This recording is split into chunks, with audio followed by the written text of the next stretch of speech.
Assalamualaikum warahmatullahi wabarakatuh. Pernahkah engkau mengalami saat di mana hidup terasa kosong, meski segala yang kau butuhkan ada di sekitarmu? Engkau mungkin telah bekerja keras, memiliki keluarga, harta, atau pencapaian yang dibanggakan. Namun, tetap saja ada ruang hampa di dalam dada yang tak bisa dijelaskan. Seolah ada sesuatu yang hilang, tapi tak tahu apa. Hati merasa jauh, pikiran lelah mencari arah, dan jiwa haus akan sesuatu yang lebih dalam dari dunia ini. Terkadang kita mencari ketenangan di luar diri. Kita berharap kebahagiaan datang dari pengakuan orang lain, dari status, atau dari jumlah angka di rekening. Tapi, bagaimana jika kunci ketenangan itu sebenarnya telah lama bersemayam di dalam diri kita? Bagaimana jika apa yang kita cari kemana-mana ternyata justru ada di dalam hati kita sendiri? Inilah saatnya kau mengenal kembali satu simbol yang selama ini kau lihat, kau ucapkan, namun mungkin belum pernah kau renungkan.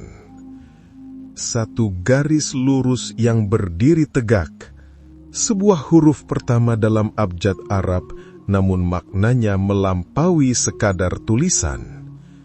Dialah alif. Bukan hanya huruf, tetapi isyarat dari keesaan, kemurnian, dan kesatuan ilahi. Alif adalah awal. Awal dari semua huruf, semua kata, semua makna. Dia berdiri sendiri, tanpa bengkok, tanpa cabang, tanpa hiasan. Sebagaimana Allah yang Maha Esa berdiri sendiri, tanpa sekutu, tanpa butuh pada apapun, tapi semua yang ada bergantung padanya. Alif adalah lambang tauhid, inti dari semua perjalanan spiritual. Bayangkan hidup ini seperti buku. Kita membacanya dari halaman ke halaman. Namun sebelum semua kalimat itu tersusun, selalu ada satu huruf yang pertama, alif. Tanpa alif, tidak akan ada ba, tidak akan ada ta, tidak akan ada kata, tak akan ada cerita. Maka jika hidupmu hari ini terasa berantakan, mungkin bukan karena kurangnya usaha atau doa, tapi mungkin karena kau belum kembali kepada awal, kepada asal, kepada alif. Renungkanlah, alif bukan hanya huruf, ia adalah pintu. Pintu untuk masuk ke dalam dirimu. Pintu yang mengantar kita untuk melihat siapa diri kita sebenarnya. Karena sejatinya, kita berasal darinya dan akan kembali kepadanya. Sebagaimana firman Allah, sesungguhnya kami berasal dari Allah dan hanya kepadanya-lah kami kembali. Surah Al-Baqarah ayat 156. Ayat ini bukan hanya untuk saat duka, tapi pengingat bahwa setiap saat dalam hidup ini adalah perjalanan kembali. Kembali kepada alif, kembali kepada Allah. Dan setiap langkah kembali itu dimulai dari kesadaran kecil bahwa hidup bukan tentang apa yang kita kejar, tapi tentang siapa yang kita tuju. Isi hatimu. dalam kerumitan hidup, dalam perbedaan yang mencolok, kadang kita merasa tercerai dari dunia dan dari diri sendiri. Namun, Alif datang mengajarkan satu hal yang amat mendalam. Tidak ada yang benar-benar terpisah. Semua berasal dari satu sumber. Semua kembali kepada satu tujuan. Dan di antara itu, semua tetap terhubung, meski kita sering lupa. Alif berdiri sendiri, tegak lurus, tapi dari garis lurus itulah seluruh huruf muncul. Huruf ba, ta, jim, dan seterusnya hanyalah perubahan dari bentuk alif. Seolah hendak berkata, segala yang beragam sejatinya bersumber dari satu bentuk yang sama. Begitulah kita, manusia, makhluk, ciptaan Allah. Berbeda rupa, berbeda budaya, berbeda bahasa dan agama. Tapi dalam diri kita ada satu esensi yang sama, ruh darinya, nafas ilahi yang ditiupkan ke dalam jasad yang hina ini. Maka bagaimana mungkin kita merasa lebih tinggi dari yang lain? Kita semua adalah bagian dari alif yang satu, bagian dari keesaan yang tak terbagi. Ketika kita menyadari hal ini, kita mulai melihat dunia dengan mata yang berbeda. Kita tak lagi memandang orang lain dengan rasa curiga atau iri, tapi dengan rasa kasih dan pengertian. Karena mereka adalah dirimu dalam bentuk yang lain. Diriwayatkan dari Sayyidina Ali bin Abi Thalib radhiyallahu anhu, manusia ada dua, saudaramu dalam iman atau saudaramu dalam kemanusiaan. Kata-kata itu bukan sekadar filosofi luhur. Itu adalah ajaran dari seorang sahabat Rasulullah yang dalam ilmunya, lembut dalam hatinya. Ia melihat alif dalam semua manusia. Ia melihat kesatuan di balik perbedaan. Maka ketika kita berkata Allah, ingatlah bahwa huruf pertamanya adalah alif. Dan ketika kita menyebut nama sesama makhluk, hakikatnya kita sedang berbicara kepada bagian dari ciptaannya, dari sumber yang sama, dari alif yang sama. Ini bukan sekadar teori spiritual, ini adalah panduan hidup. Karena jika kau sungguh menyadari bahwa engkau dan orang lain berasal dari satu sumber, maka tak akan ada lagi ruang dalam hatimu untuk kebencian, untuk dendam, atau untuk kesombongan. Yang ada hanya rasa cinta, yang ada hanya rasa tenang, yang ada hanya keinginan untuk kembali kepada alif bersama-sama. Dan jika engkau merasa sendiri saat ini, ingatlah, engkau tidak pernah benar-benar sendiri. Kau adalah bagian dari satu kesatuan yang besar, yang tak terputus, yang abadi.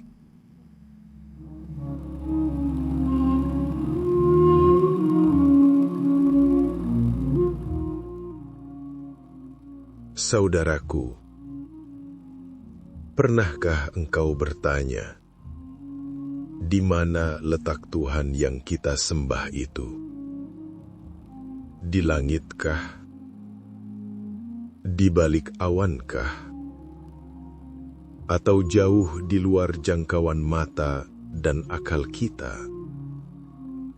Tapi bagaimana jika jawabannya ternyata lebih dekat dari urat lehermu sendiri? Alif, dalam kesederhanaannya, bukan hanya simbol Tuhan. Ia adalah petunjuk. Ia adalah jembatan. Dan lebih dari itu, ia adalah cermin yang memantulkan kembali siapa kita sebenarnya. Karena Alif tak hanya di luar sana, ia juga ada di dalam diri kita. Engkau diciptakan dari tanah, tapi kepadamu ditiupkan ruh. Ruh itu bukan milikmu. Ia berasal darinya. Dan ketika ruh itu menyatu dengan jasad, maka di dalam dirimu ada bagian dari Alif.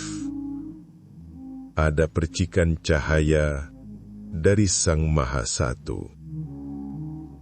Namun seringkali cahaya itu redup, tertutup oleh debu dosa, oleh hawa nafsu, oleh ego yang merasa paling benar, maka ruh itu pun sunyi, menunggu untuk ditemukan kembali.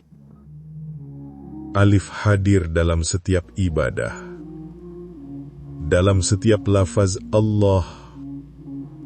Ia menjadi awal, menjadi tiang tegak dari nama suci itu. Maka setiap kali kau menyebut namanya dalam doa, dalam sholat, dalam zikir, sejatinya kau sedang menegakkan Alif di hatimu. Sholawat dan zikir adalah cara paling lembut untuk menghidupkan kembali Alif yang tertidur.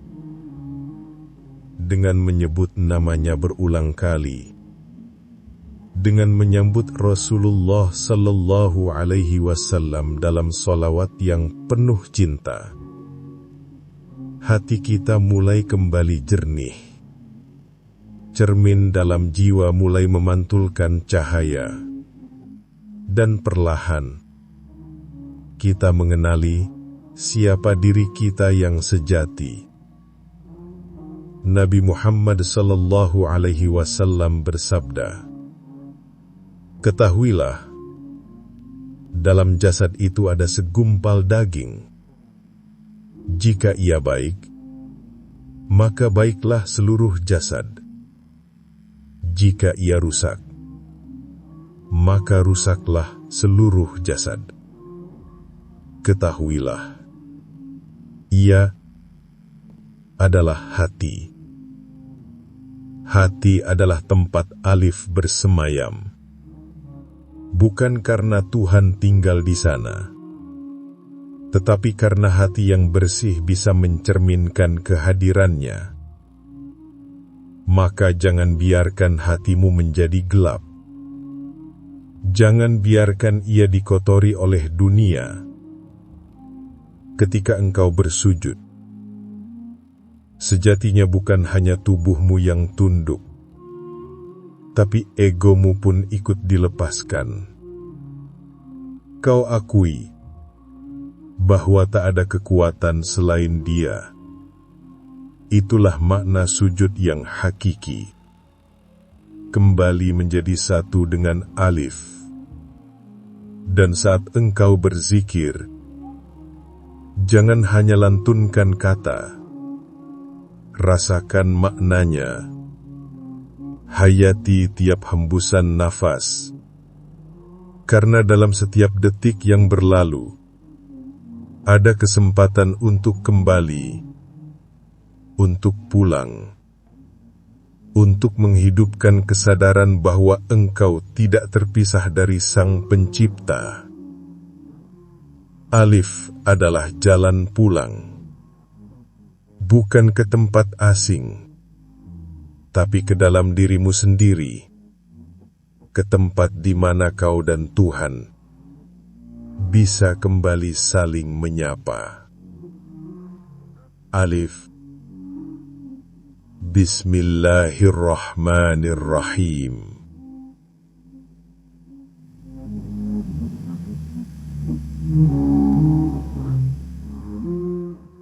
Wahai saudaraku, hidup ini sering terasa seperti lorong panjang yang gelap, dengan banyak pintu di kanan kirinya. Kita mengetuk satu persatu. Kadang pintunya terbuka, kadang tidak. Kita mencari, tapi tak tahu apa yang sesungguhnya kita cari. Ada yang mencari harta, ada yang mengejar pujian, ada yang larut dalam ambisi dunia yang tiada ujung. Kita pikir jika kita berhasil mendapatkannya, kita akan merasa utuh, kita akan merasa damai. Namun, semakin dikejar, semakin jauh rasanya kedamaian itu. Itulah ilusi dunia. Alif dalam kesendiriannya mengajarkan sesuatu yang amat mendasar, bahwa keutuhan dan kedamaian sejati bukanlah hasil dari memiliki, tetapi dari menyadari bahwa kita tak pernah benar-benar terpisah dari apa yang kita cari.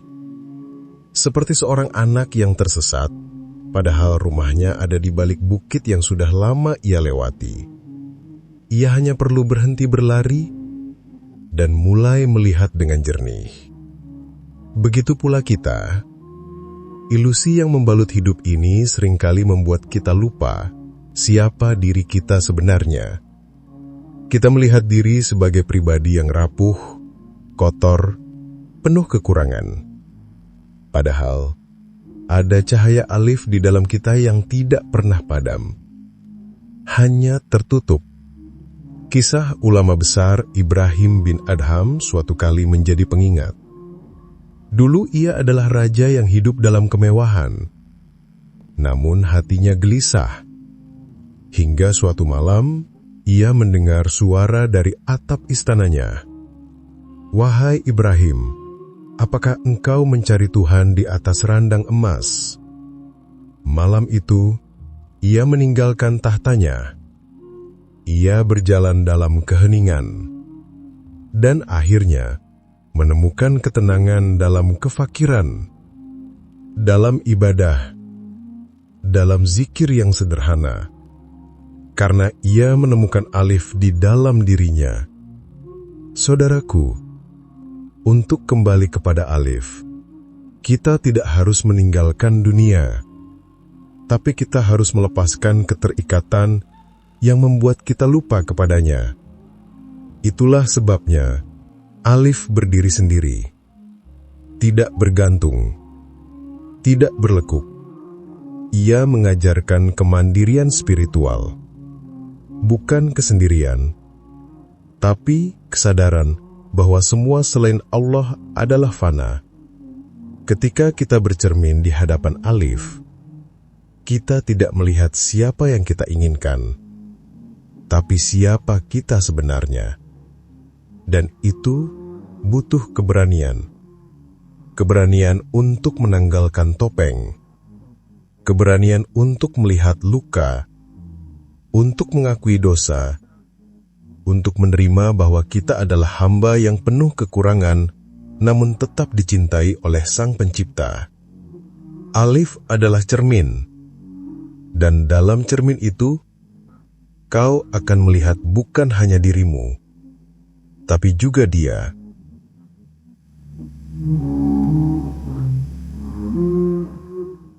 Wahai saudaraku, jika saat ini engkau sedang berada di titik terendah dalam hidupmu, mungkin hatimu letih, langkahmu gontai, atau doamu terasa tak sampai, ketahuilah Allah tidak pernah pergi. Ia hanya menunggu saat terbaik untuk menyentuh hatimu kembali. Setiap air mata yang jatuh, setiap kesedihan yang tak terucap, setiap doa yang kau bisikkan bahkan dalam sepi, semuanya terdengar. Tak ada yang luput dari pandangannya. Bahkan ketika engkau sendiri merasa tak lagi layak untuk berdoa, Allah tetap menunggumu dengan kasih yang tak bertepi. Bersabarlah, wahai hati yang lelah, karena sabar bukan berarti diam tanpa rasa, tapi bertahan dengan keyakinan bahwa semua ini ada maknanya. Setiap luka yang kau rasakan adalah cara Allah membersihkanmu dari debu dunia. Setiap kehilangan yang kau alami adalah caranya mengosongkan tanganmu agar dapat menerima sesuatu yang lebih indah. Bertawakallah, serahkan semua urusanmu kepada Dia yang tak pernah keliru memberi takdir. Apapun yang kau perjuangkan, yakinlah, pertolongan Allah selalu datang tepat waktu, tidak terlalu cepat, tidak pula terlambat. Ia datang ketika hatimu siap menerimanya dengan penuh syukur, bukan dengan ketakutan. Jangan takut pada masa depan yang belum engkau lihat, karena masa depanmu bukan rahasia bagi Allah. Dan jangan sesali masa lalu yang telah berlalu, sebab ia hanyalah jalan yang mengantarkanmu pada kesadaran hari ini. Kesadaran untuk kembali kepadanya. Jika hari ini kau merasa sendirian, tenangkan dirimu. Duduk sejenak, tarik nafas panjang, dan ucapkan dalam hati, "Aku tidak sendiri. Allah bersamaku."